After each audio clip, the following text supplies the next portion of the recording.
My wife called me at work. I just inherited millions. Pack your things. Get out of my house. When I came home, divorce papers were waiting. I smiled, signed, and said good luck. She thought she'd won. She had no idea what her uncle had left in his will, or what I'd been hiding from her. My name is Henry Lane. I'm 52 years old, and I own a precision machining shop in Northern Ohio. For the past 28 years, I've been cutting metal to tolerances measured in thousandths of an inch. When you work with that kind of precision, you learn that small details matter. A measurement off by a fraction can ruin an entire piece. I wish I'd applied that same attention to detail to my marriage. The phone call came on a Tuesday afternoon. I was in the shop, checking a run of aerospace components we were making for a defense contractor. The machines hummed around me, a steady rhythm I'd known for decades. My phone vibrated against my hip, cutting through the noise. I pulled it out and saw Brandy's name on the screen. I stepped away from the machines to answer. "Hey, what's up?" Her voice came through crystal clear, and there was something in her tone I'd never heard before. Not anger, not sadness. Victory. "Henry, I just inherited millions," Brandy said. "No hello, no preamble, just straight to the point. Pack your things. Get out of my house." I stood there in my shop, surrounded by the machines I'd built my business on, and felt the world tilt sideways. Around me, two of my guys were working on a lathe, completely unaware that my life was imploding. "What are you talking about?" I asked, keeping my voice level. "Uncle Raymond's estate finally cleared," she said. "Everything's official. The attorney called me this morning. So I'm telling you now, pack your stuff and get out. Today." I glanced at the clock on the wall. 2:15 in the afternoon. "Brandy, we need to talk about this." "There's nothing to talk about," she said. "I'll be at the house at 6. I expect you gone by then." The line went dead. I stood there for a moment, phone in my hand, and felt something settle into place. Not panic, not even surprise, really. Just a cold, clear understanding that the woman I'd married 27 years ago had been replaced by someone I didn't recognize. What Brandy didn't know was that I'd gotten a call on my own 2 weeks earlier. Raymond Mitchell, her uncle, had called me from the hospice. His voice had been weak, but his mind was sharp as ever. "Henry," he'd said, "I need to tell you something about the will. There are protections in place for you. Brandy doesn't know about them yet. When she finds out about the inheritance, she's going to make a move. Be ready." I'd asked him what he meant, but he just coughed and said, "You'll see. Just trust the process. And Henry, document everything." So when Brandy's call came, I wasn't blindsided. I was prepared. I left the shop at 5, telling my foreman I had a family emergency. The drive home took 20 minutes, and I used every second to think. Raymond had warned me. He'd seen something in his niece that I'd been too close to see. And now whatever he'd put in that was about to become very important. The house was lit up when I pulled into the driveway. Every light blazing, like she was staging something. I walked into the front door and found Brandy standing in the living room, dressed like she was going to a business meeting. On the dining table sat a folder, papers arranged just so. "You're actually here," she said, sounding almost disappointed. "You told me to come home," I replied. She gestured at the table. "Sign the papers. Divorce petition, separation agreement, property division. My attorney drew them up this afternoon. Sign them and go." I walked to the table and opened the folder. The documents looked official enough, but I've been around paperwork my whole career. These had no court stamps, no case numbers, no notarization. Just threads printed on expensive paper. "Who's your attorney?" I asked. "That's not your concern," Brandy said. "Just sign." I picked up the pen she'd left there and looked at her. Really looked at her. The woman I'd built a life with. The mother of my 2 daughters. And I saw nothing in her eyes but cold calculation. I signed where she'd indicated. Then I set the pen down, picked up my phone, and photographed every page. "What are you doing?" she demanded. "Documenting," I said simply. I went to our bedroom and packed a bag. Clothes, medication, documents, laptop. Everything I needed. When I came back out, Brandy was on her phone, not even trying to hide the conversation. "Yes, he's leaving now," she was saying. "Everything went exactly as planned." I stopped at the door and turned back. She was watching me, waiting for me to break, to beg, to show some weakness. Instead, I smiled. A small, quiet smile. "Good luck, Brandy," I said. Then I walked out. I checked into a Hampton Inn off Route 30, the kind of place that asks no questions and has cameras everywhere. Security wasn't paranoia anymore. It was common sense. The room was clean and anonymous, which was exactly what I needed. I set my bag on the bed and pulled out my laptop. Raymond's words kept echoing in my head. Document everything. I started with the bank accounts. Brandy and I had always kept our finances together. Joint checking, joint savings, the whole traditional setup. I trusted her with that. After all, she handled the household bills while I focused on keeping the shop running. I logged into our primary account and started scrolling through transactions. At first, everything looked normal. Mortgage payments, utility bills, grocery shopping. Then I started going back further. 6 months, a year, 2 years. That's when I saw them. Small transfers. 500 here, 800 there. Always to an account I didn't recognize. The account holder was listed as Patricia Reeves, Brandy's mother. My hands tightened on the laptop. I kept scrolling, my stomach sinking with each new discovery. The transfers went back 7 years. 7 years of steady, systematic theft. Some months it was just a few hundred. Other months it was several thousand. I opened a spreadsheet and started adding it up. The total came to $243,000. $250,000. Taken from our joint accounts, transferred to her mother's name, and hidden from me for 7 years. Money I'd earned with my hands and my business, siphoned away while I'd been trusting her to manage our household. I sat back in the cheap hotel chair and felt something cold settle in my chest. This wasn't impulsive. This wasn't a sudden decision made in anger. Brandy had been planning this for years. The inheritance was just her excuse to pull the trigger. I took screenshots of every transaction, making sure the dates and amounts were clearly visible. Then I started looking at other accounts. Credit cards, investment accounts, our business line of credit. That's when I found the second thing. An email notification in my spam folder, dated 3 days ago. From our health insurance company. Request to remove Christopher Henry Lane from family policy, pending review. I clicked it open. Brandy had contacted Blue Shield Medical 3 days before her phone call. She told them we were already separated and requested that I be removed from our family health insurance policy immediately. I have type 2 diabetes. I've been managing it for 8 years with medication that costs $750 a month without insurance. Brandy knew this. She'd been with me at every doctor's appointment. She'd tried to strip my health coverage before telling me about the inheritance. If she'd succeeded, I would have been facing a medical crisis on top of everything else. My prescriptions would have run out in 2 weeks. With my blood sugar uncontrolled, I could have ended up in the emergency room. This wasn't just betrayal. This was calculated cruelty. I took screenshots of the insurance email. Then I opened my email and started a new message to Tom Patterson, the attorney I'd used when I incorporated the shop 15 years ago. I attached everything, the photos of the fake divorce papers, the bank statements, the insurance notification. The subject line was simple: need immediate consultation regarding divorce and financial fraud. I hit send and checked the time. 8:30 p.m. My phone had been buzzing periodically with texts from Brandy, but I hadn't looked at them. Now I opened the message thread. The first one was from 7 p.m. Don't think you can fight this. I have lawyers. 7:15. You always were weak. This is better for both of us. 7:30. Answer me. 7:40. Fine. Be that way. You'll regret ignoring me. 8 p.m. My attorney will be contacting you tomorrow. I took screenshots of all of them. Then I typed a single response. All communication should go through my attorney. I'll provide contact information tomorrow.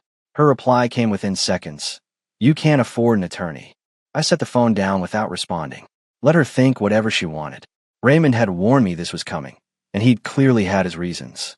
Tomorrow I'd find out exactly what protections he'd put in place. My phone rang. It was Mia, my older daughter. I answered immediately. Dad. Her voice was tight with worry. What's going on?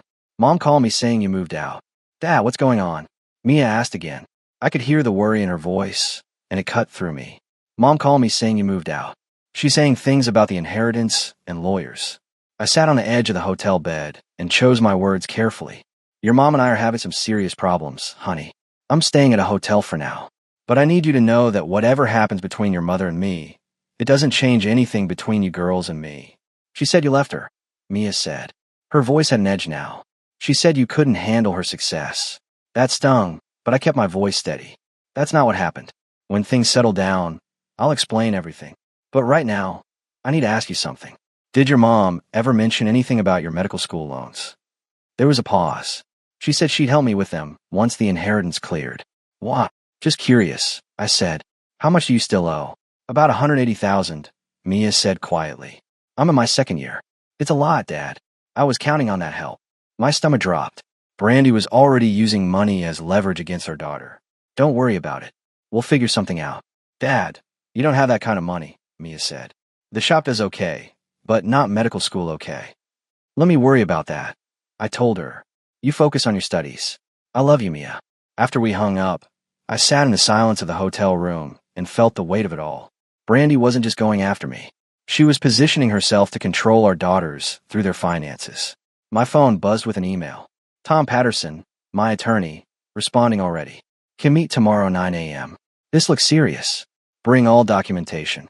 I replied confirming the appointment, then tried to sleep. It didn't come easy.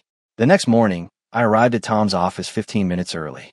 He'd been practicing family law for 30 years, and his office reflected that experience. Shelves lined with legal books, a desk covered in organized files, and a face that had seen every variation of human behavior during divorce. Henry, he said, shaking my hand, sit down and walk me through everything. I spent 40 minutes laying it out. The phone call, the fake divorce papers, the stolen money, the insurance cancellation attempt. Tom took notes, occasionally asking questions, his expression growing more serious with each new detail. And you said her uncle warned you? Tom asked. Raymond Mitchell. He died 2 weeks ago, called me from hospice, and told me there were protections in the will. Tom leaned back in his chair. The estate hearing is scheduled for tomorrow at 10 a.m. at the county probate office. You're listed as a required attendee. Me? I said. What? That's what we're going to find out, Tom said. He pulled out a legal pad. But based on what you've told me, I think Raymond saw exactly what his niece was capable of, and he tried to stop her. That afternoon, Tom and I drove to the probate office for what the notice called a preliminary estate review. It was a gray building downtown, the kind that smelled like old paper and decades of bureaucracy. Brandy was already there, standing in the hallway with a woman I didn't recognize. She was dressed in an expensive suit, all confidence and designer accessories. When Brandy saw me, her face went hard. What are you doing here? I was invited. I said simply, this is family business, she snapped. Mr. Lane was specifically requested to attend, Tom said, stepping forward. By the deceased, we were called into a conference room. A probate officer, named Mrs. Delgado, sat at the head of a long table, a thick file in front of her. She was probably 60, with sharp eyes that missed nothing. This is an unusual case, Mrs. Delgado began. Mr. Raymond Mitchell's will contains several specific provisions that require review before distribution can proceed. She opened the file. Mrs. Lane, you are the primary beneficiary of an estate valued at approximately $1.2 million. Brandy's companion smiled. I saw my wife's shoulders relax slightly. However, Mrs. Delgado continued, there are substantial restrictions. The estate includes 3 rental properties with sitting tenants. The will specifically states that these tenants cannot be evicted or have their rents increased beyond CPI adjustments for a period of 5 years. I watched Brandy's smile falter. Additionally, Mrs. Delgado said, looking at me, Mr. Lane has been appointed as an observer and compliance officer. Any major decisions regarding the estate must be documented and verified by him during the 18-month administrative period. That's insane, Brandy said. He's not family. Mr. Mitchell was very clear in his instructions, Mrs. Delgado replied. He specifically stated that no beneficiary may use estate assets or anticipated proceeds to force a spouse from a shared home without proper legal process and adequate support. The room went quiet. I felt Tom's hand on my shoulder, a silent message to stay calm. My phone buzzed. A text from an unknown number. Mr. Lane, this is David Foster from Foster Realty. Your wife listed your home for sale last night. A buyer submitted a $50,000 deposit. He's demanding contract signing today. Please call immediately. I showed the message to Tom. His jaw tightened. Mrs. Delgado, Tom said, I believe we need to discuss an unauthorized real estate transaction. Mrs. Delgado adjourned the hearing after documenting the unauthorized property listing. Tom and I walked out into the parking lot, and I immediately called David Foster back. He answered on the second ring, his voice tight with stress. Mr. Lane, thank God, he said. The buyer is here in my office right now. He's threatening legal action. Your wife assured him the property was clear to sell. Who is the buyer? I asked. Judge Malcolm Sterling, retired federal judge. He's not someone you want to cross, Mr. Lane. My stomach dropped. A federal judge. Of course Brandy would find someone with serious leverage. I'll be there in 20 minutes, I said. Don't let anyone sign anything. Tom drove. We made it to Foster Realty in 18 minutes. Inside, a man in his 70s sat in the reception area, perfectly dressed, radiating the kind of authority that comes from 3 decades on the federal bench. He stood when we entered. Judge Sterling, Tom said, extending his hand. I'm Tom Patterson, Mr. Lane's attorney. We need to clarify some things about this property. The judge's handshake was firm. I hope this is quick. I was told this was a straightforward transaction. We moved to a conference room. Tom laid out the situation methodically. The inheritance, the will's restrictions, the fact that Brandy had no authority to sell the house. He showed documentation from the probate hearing that morning. Judge Sterling listened without interrupting. When Tom finished, the judge turned to David Foster. Did you verify Mrs. Lane's authority to sell? Foster looked pale. She seemed very confident. She had documents. What documents? The judge asked. A letter from her attorney stating she had full ownership. No court filing? The judge pressed. No deed transfer. No probate clearance. Foster's silence was answer enough. Judge Sterling stood. Mr. Foster, I'll expect my deposit returned within 48 hours. Mr. Lane, I apologize for this situation. Your wife represented herself falsely. He paused at the door. I won't pursue criminal charges, but I will be documenting this with the State Real Estate Commission. After the judge left, I felt the tension drain from my shoulders. Tom smiled grimly. That could have been much worse. That evening, my phone rang. Emily, my younger daughter. She was 23, finishing her undergraduate degree at Ohio State. I answered immediately. Dad, I need to talk to you about something, she said. Her voice sounded strange. Controlled. What is it, honey? I want to see Mom today, Emily said. At the house. I wanted to understand what was happening. And I asked carefully. I recorded our conversation, she said. I need you to hear it. My heart rate picked up. Emily, what did she say? Just listen, Dad. I'm sending it now. My phone buzzed with an incoming file. I put Emily on speaker and opened the audio file. I heard Emily's voice first. Mom, I need to understand why Dad left. He won't give me details. Then Brandy's voice, sharp and clear. Your father's a weak man, Emily. He always has been. He built a little shop and thought that made him successful. I deserve better than spending my life with someone so mediocre. But you were married for 27 years, Emily said. Brandy laughed. It was a cold sound. I was planning this for years, sweetheart. The moment Uncle Raymond got sick, I knew this was my chance. Your father never suspected a thing. He was too trusting, too stupid to see what was right in front of him. What about me and Mia? Emily asked. What about us? You'll be fine, Brandy said dismissively. Mia will come around once she realizes I control her future. She wants to finish medical school. She'll need me. And you? You're smarter than your father. You'll understand this is just business. The recording ended. I sat in the hotel room, phone in hand, feeling like I'd been punched in the chest. Dad, Emily's voice came through, small and broken. I'm so sorry. I didn't know she was like this. It's not your fault, I managed to say. I'm sending this to Mia right now, Emily said. She needs to know the truth. Dad, I'm on your side. Whatever happens, I'm with you. The next morning, I met Tom at his office. I'd forwarded him Emily's recording overnight. He'd listened to it 3 times, he told me, making notes each time. This changes everything, Tom said. It's evidence of premeditation, of using the inheritance as a weapon, and of attempting to manipulate your daughters through financial control. Can we use it in court? I asked. Ohio is a one-party consent state, Tom said. Emily was part of the conversation. It's completely admissible. My phone buzzed. Mia. I answered immediately. Dad, Emily sent me the recording, she said. Her voice was different. Harder. I've been up all night listening to it. Over and over. I'm sorry you had to hear that, I said. No, Mia said firmly. I needed to hear it. I needed to know who she really is. Dad, I'm done. I don't care about the money for medical school. I'll take out more loans. I'll work 3 jobs. But I'm not taking anything from her. Mia, that's $200,000, I said. You can't just. Watch me, she said. She thinks she can buy my loyalty? She thinks I'll choose money over you. I'm not her, Dad. I'm choosing you.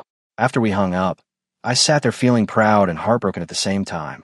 My daughter was willing to sacrifice her financial future for what was right. Tom cleared his throat. There's something else we need to discuss. I've been reviewing the documentation from your Uncle Raymond's attorney. There's a package addressed to you personally. It was being held pending the probate hearing. He handed me a manila envelope. My name was written on the front in Raymond's shaky handwriting. Inside were letters. Dozens of them. All addressed to me. None ever sent. I opened the first one, dated 12 years ago. Dear Henry, I saw something today I wish I could unsee. Brandy was at the country club with a man who wasn't you. They were too comfortable together, too familiar. I wanted to tell you, but I couldn't bring myself to destroy your family. I'm sorry. I'm a coward. Raymond. My hands shook as I opened another letter, this one from 9 years ago. Henry, I saw them again. This time I recognized the man. Derek Chandler, your best friend. I've been sick about this for weeks. How do I tell you that the two people you trust most are betraying you? I can't, but I'm documenting this. Someday you might need proof. Raymond. I looked up at Tom. Derek Chandler, my best friend since college. Tom's expression was sympathetic. Keep reading. I opened the most recent letter, dated 3 weeks ago, written in barely legible handwriting. Henry, I'm dying, but I had to warn you. Brandy came to the hospice yesterday. She brought papers, tried to get me to sign them while I was on heavy pain medication. She wanted to change the will, remove your protections, make everything simpler for her. I refused. The nurse witnessed it. I'm changing the will one final time tomorrow. Every protection I can think of, I'm putting in place. You've been like a son to me. I won't let her destroy you the way she's planned. Be strong. Trust the process. Raymond. I set the letters down and felt something break open inside me. Raymond had known. For years, he'd known about the affair, about Derek's betrayal, about Brandy's planning. And he tried to protect me the only way he could. There's one more thing in the envelope, Tom said quietly. I reached in and pulled out a medical document. A blood type compatibility chart from when Emily was born 23 years ago. There were notes in Raymond's handwriting. Brandy, type A. Henry, type O. Emily, type AB. Impossible combination. I looked it up. A parent with type O cannot have a child with type AB. I'm so sorry, Henry. The room tilted. I read it again. And again. Emily wasn't my biological daughter. Henry, Tom said carefully. This doesn't change that you're a father. You raised her. You love her. Biology doesn't. I need to do a test, I said. My voice sounded distant. I need to know for sure. Tom nodded. I'll arrange it. But Henry, think carefully about when and how you want to handle this information. Emily just chose you over her mother's money. She doesn't need to know about this right now. I looked at the medical document again. 23 years of lies. 23 years of raising a daughter who shared Derek Chandler's DNA instead of mine. But Emily had stood beside me yesterday. She'd recorded her mother's cruelty and sent it to me. She called me Dad with love in her voice. You're right, I said finally. She doesn't need to know. Not yet. Maybe not ever. She's my daughter regardless of what some test says. 3 days after discovering Raymond's letters, I received a call that changed everything. I was at the shop, reviewing a contract for a new aerospace client, when my phone rang. Unknown number. Mr. Lane? This is Patricia Voss from Titanium Aerospace Industries. Do you have a few minutes? I stepped in my office. I do. What can I help you with? We've been impressed with the work your shop has done on our components, she said. We're expanding our precision manufacturing division, and we'd like to discuss bringing you on as Director of Quality Operations. It would be a significant role, overseeing multiple facilities, implementing standards across our supply chain. My pulse quickened. What kind of position are we talking about? 6-figure salary, full benefits package, relocation assistance to our headquarters in Colorado. The base salary would be $170,000 annually, plus performance bonuses. We know it's a big ask, but we believe you're the right person. I sat down heavily in my chair. This was the kind of opportunity that came once in a career. When would you need an answer? We'd like to move quickly, Patricia said. Could we schedule a formal interview for next week? Absolutely, I said. Send me the details. After the call ended, I sat there staring at my desk. The offer had been in discussion for over a month, but I hadn't told Brandy. Something had held me back, some instinct that told me to keep this card close to my chest. Now I understood why. If I'd mentioned it before she kicked me out, she'd be entitled to a portion of my future earnings in the divorce. But now, with the separation already in motion, this was mine alone. That evening, my phone buzzed with a notification. A court filing. Brandy had submitted a request for a restraining order against me, claiming she feared for her safety. The filing included photographs of bruises on her arms and a statement that I'd been increasingly aggressive and threatening. I stared at the screen in disbelief. Then I called Tom immediately. I just saw it, Tom said before I could speak. Don't panic. Do you have an alibi for the dates she's claiming? I've been at the hotel for 4 days, I said. There are cameras everywhere. I haven't been near her. Perfect, Tom said. The hearing is scheduled for tomorrow at 2 p.m. Be there, and bring any documentation showing your whereabouts. Hotel receipts, credit card statements, anything with timestamps. The next afternoon, I stood in a courtroom for the first time in my life. The judge was a woman in her late 50s named Judge Rachel Cunningham, with sharp eyes and a no-nonsense demeanor. Brandy sat with her attorney, looking composed and frightened in equal measure. Mrs. Lane, Judge Cunningham said, "You're alleging that your husband has been threatening and physically aggressive. Can you provide evidence?" Brandy's attorney stood. "Your Honor, we have photographs of bruising and a sworn statement from Mrs. Lane describing several incidents." "Mr. Lane," the judge said, turning to me. "How do you respond?" Tom stood. "Your Honor, Mr. Lane has been residing at the Hampton Inn since the evening of Tuesday, April 9th. He has not had contact with Mrs. Lane except through documented phone and text messages. We have hotel security footage, credit card receipts showing meals and purchases away from the marital home, and timestamp data from his workplace security system. The alleged incidents Mrs. Lane describes are physically impossible." Judge Cunningham reviewed the documents Tom submitted.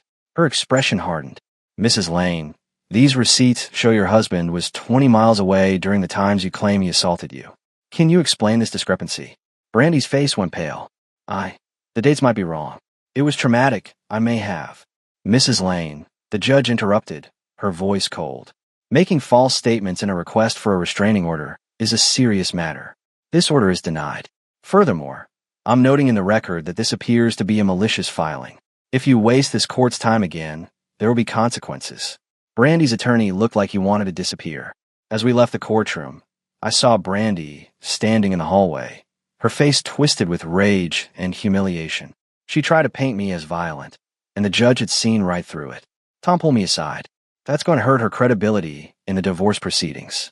Judges don't forget when someone lies under oath." That evening, I called Patricia Voss back. "I'm very interested in the position," I said. "Let's schedule that interview." A week later, I sat in Tom's office as he laid out papers across his desk. The official estate valuation had been completed, and the numbers were finally clear. The estate was initially appraised at $1.2 million, Tom said, but that was a rough estimate. The actual breakdown is more complex. He pointed to the first document. 3 rental properties valued at $700,000 total. However, they have existing mortgages totaling $210,000. There's also deferred maintenance, roof repairs, HVAC replacements, estimated at another $80,000. "So the properties are worth about $400,000 net," I said. "Correct. Then there's the investment portfolio, stocks, bonds, some mutual funds. That's valued at $320,000. But Raymond had outstanding medical bills from his hospice care and final expenses totaling $60,000. There are also estate taxes." Tom pulled out a calculator.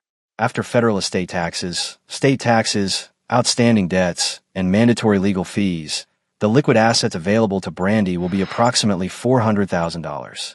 I leaned back. She told everyone it was millions. She told our daughters she'd be worth $5 to $7 million. She either didn't understand estate law, or she was deliberately exaggerating, Tom said. And there's another factor. The will requires that the rental properties remain as affordable housing for 5 years.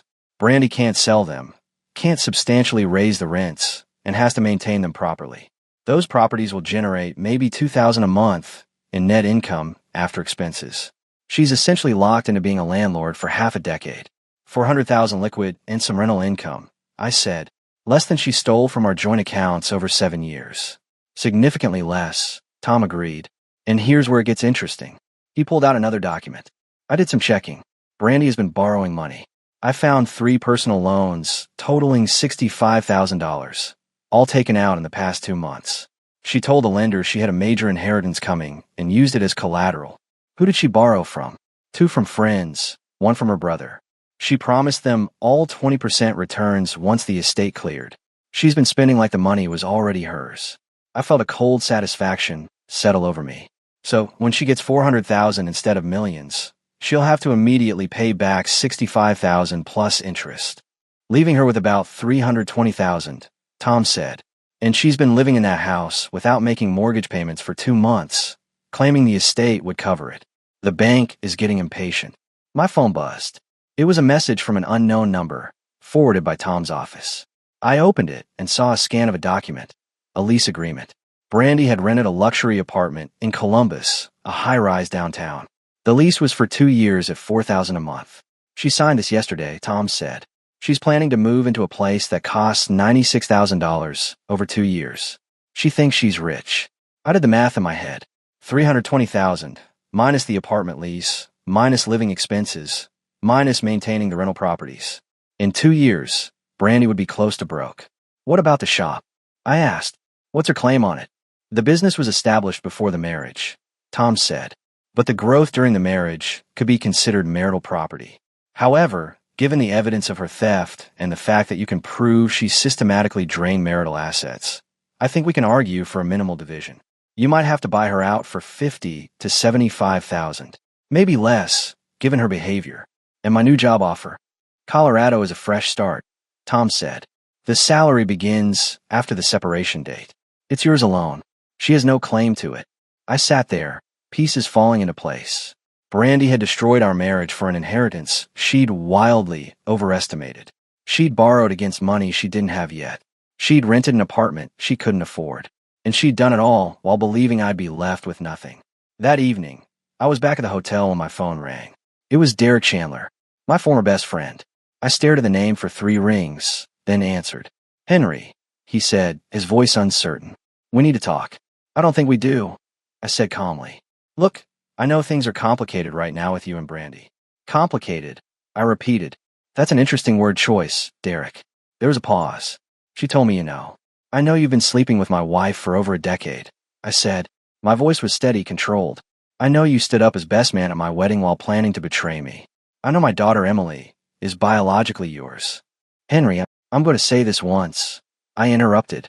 You stay away from me. You stay away from my daughters. If I see you, if you contact me, I will make sure everyone in our industry knows exactly what kind of man you are. Am I clear? You can't. Am I clear? I repeated, harder this time. Yes, Derek said quietly. I hung up and blocked his number. Then I opened my email and began drafting my acceptance letter to Titanium Aerospace Industries. 2 weeks after the restraining order hearing, I received a call from Mia. Her voice was tight, barely controlled. Dad, I did something, she said. I need you to know before Mom finds out. What happened? I asked. I want to see her yesterday, Mia said. I brought Emily with me. We confronted her about everything. The affair with Derek, the money she stole, the lies about you being violent. We recorded the whole conversation. My chest tightened. Mia, you didn't have to. Yes, I did, she interrupted. We both did. And Dad, she admitted everything. She didn't even try to deny it. She just said we were too young to understand, and that we'd thank her someday. Where's the recording now? I asked. I'm sending it to you and to Tom. But there's more. She told us that if we choose you over her, we're cut off completely. No money from my medical school. Nothing. She actually said, choose wisely. I heard Emily's voice in the background. We already chose, Dad. We chose you. That evening, I listened to the recording in Tom's office. Brandy's voice came through crystal clear, cold, and calculating. When Mia asked her directly about Derek Chandler, Brandy laughed. Derek and I have been together for 11 years, she said on the recording. Your father never suspected a thing. He was always so trusting, so naive. It made everything easier. What about the money you took from Dad? Emily asked. That was mine to take, Brandy replied. I earned it by wasting my life married to him. Every dollar I transferred was payment for years of mediocrity. And Emily? Mia pressed. Is she even Dad's daughter? There was a pause on the recording. Then Brandy's voice came back, sharper. That's none of your concern. Answer the question, Emily said, her voice shaking. Fine, Brandy said. No, Emily is Derek's daughter. I've known since before she was born. But Henry never questioned it. And it was better that way. Better for everyone. The recording continued, but I'd heard enough. Tom stopped it and looked at me. This is devastating evidence, he said. Between this, the financial records, and her failed restraining order, she's destroyed any credibility she had. What happens now? I asked. We file for divorce officially, citing adultery and financial fraud. We submit all evidence, the recordings, the bank statements, Raymond's letters. We push for a settlement that's heavily in your favor. Given everything we have, I think she'll settle rather than go to trial. 3 days later, Brandy's attorney called Tom, requesting a settlement conference. They knew they were beaten. The settlement came together quickly after that. Brandy received her inheritance, reduced by taxes and debts, to $400,000. I received the house, my business free and clear, and a return of $150,000 of the stolen money. She kept the rental properties with all their headaches and restrictions.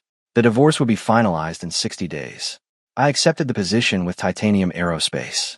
The pay was better than I'd imagined possible, and Colorado offered a fresh start. I sold the house and most of the furniture. Too many memories, none of them worth keeping. 2 weeks before my move to Colorado, I had dinner with both my daughters. We met at a small Italian restaurant, the kind with red checkered tablecloths and candles and wine bottles. Mia and Emily sat across from me, both of them looking older somehow, more certain. I found a program at University of Colorado that will cover most of my remaining tuition, Mia said. I applied last week. If I get in, I'll be close to you, Dad. You apply to transfer? I asked.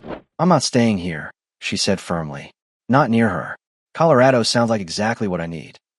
Emily reached across the table and took my hand. I know about the DNA test, she said quietly. I froze. Emily, Tom's assistant accidentally copied me on an email, she said. I saw the results. I know Derek Chandler is my biological father. Emily, it doesn't change anything, I said, my voice breaking slightly. You're my daughter. You'll always be my daughter. I know, she said, tears in her eyes. That's what I came to tell you. You raised me. You taught me right from wrong. You showed me what a good man looks like. Derek Chandler donated some DNA. You gave me everything else. You're my dad. That's never going to change.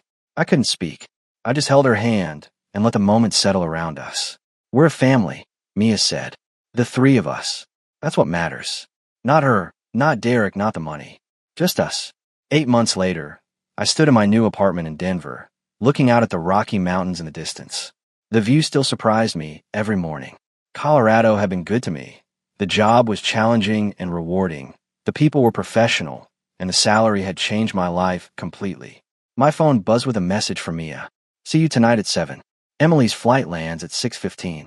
We're cooking for you, so don't eat lunch. I smiled. Mia had been accepted to the University of Colorado School of Medicine and had started classes 2 months ago. She was thriving in a program that appreciated her dedication. Emily visited once a month, flying out from Ohio where she was finishing her undergraduate degree. That evening, I arrived at Mia's apartment to find both my daughters in the kitchen, arguing cheerfully about pasta sauce while music played in the background. The normality of it, the warmth, hit me harder than expected. Dad, Emily called out, rushing over to hug me. You're early. Traffic was light, I said, hugging her back tightly. Dinner was chaotic and perfect. We talked about Mia's anatomy class, Emily's upcoming graduation, my latest project at Titanium Aerospace. Nobody mentioned Brandy. She'd become irrelevant to our lives, a chapter we closed. After dinner, as we sat with coffee, Mia cleared her throat. We have something to tell you, Dad. I looked between them. What's going on? We organized something, Emily said, for next weekend. A dinner. We invited Tom and a few of your new colleagues from Titanium and the friend you mentioned who helped you get settled here. You're throwing me a dinner party. I asked. Not exactly, Mia said. It's more of a celebration. We wanted to do something to honor you, Dad. To say thank you for showing us what integrity looks like. For choosing the hard right over the easy wrong. You don't need to thank me, I said. You're my daughters. We know, Emily said, but we want to. You lost a wife who didn't deserve you, a friend who betrayed you, and 27 years of what you thought was your life. But you never lost yourself. You never became bitter or cruel. You just kept being you. Honest, strong, decent. That's worth celebrating. The dinner the following weekend was held at a restaurant with mountain views and excellent steaks. Tom flew out from Ohio, joking that he couldn't miss this. 3 colleagues from Titanium came, people I'd gotten to know over the past months. My neighbor Dave, who'd helped me move furniture and navigate Denver, brought his wife. Mia stood and raised her glass. I want to say something, she began. 8 months ago, my father's life fell apart. His wife betrayed him, his best friend betrayed him. Everything he thought was solid turned out to be sand. But he didn't fall apart. He documented everything, trusted the process, and fought for what was right. Dad, You taught Emily and me that character isn't what you do when life is easy. It's what you do when everything goes wrong. You showed us how to walk through fire without becoming ash. Emily stood next. When I found out about my biology, I was scared you'd see me differently. But you didn't. You just held my hand and told me I was yours, no matter what any test said. That's what a father does. Not the man who contributed DNA, but the man who shows up every single day. Thank you for showing up for us, Dad.